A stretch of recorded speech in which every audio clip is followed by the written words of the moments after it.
Ready, start. Mr.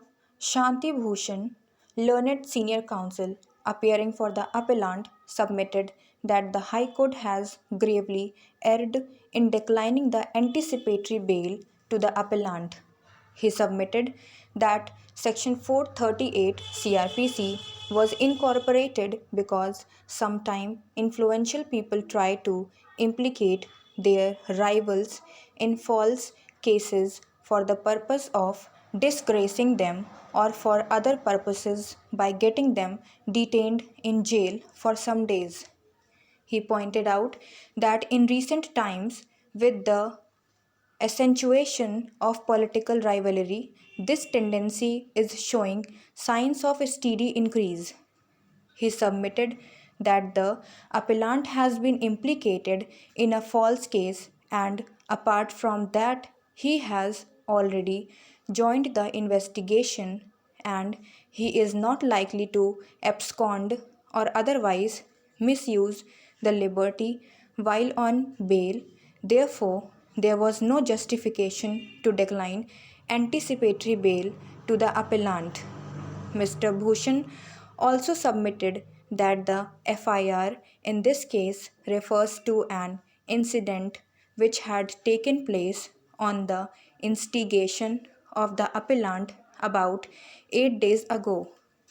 According to him, proper analysis of the averments in the FIR leads to irresistible conclusion that the entire prosecution story seems to be a cock and bull story and no reliance can be placed on such a concocted version. Mr. Bhushan contended that the personal liberty is the most important fundamental right guaranteed by the Constitution. He also submitted that it is the fundamental principle of criminal jurisprudence that every individual is presumed to be innocent till he or she is found guilty.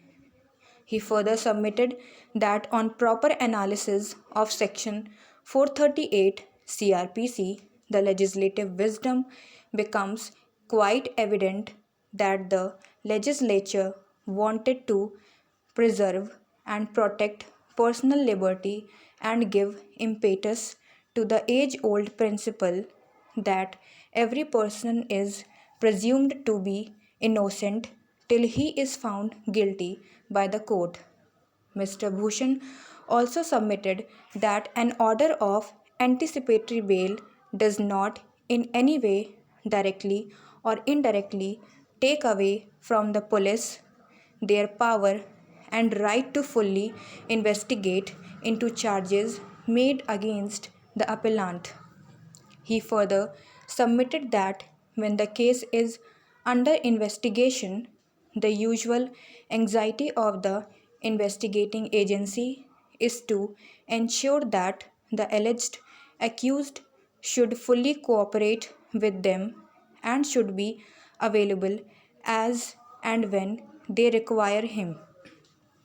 In the instant case, when the appellant has already joined the investigation and is fully cooperating with the investigating agency, then it is difficult to comprehend why the respondent is insistent for custodial interrogation of the appellant.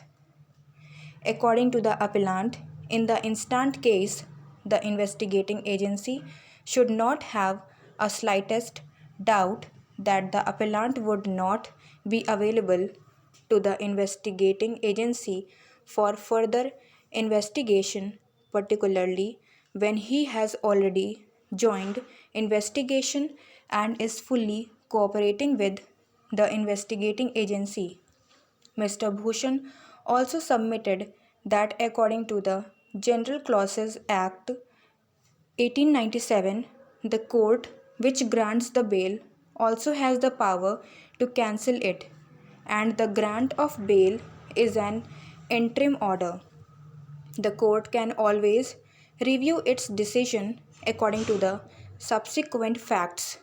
circumstances, and new material. Stop.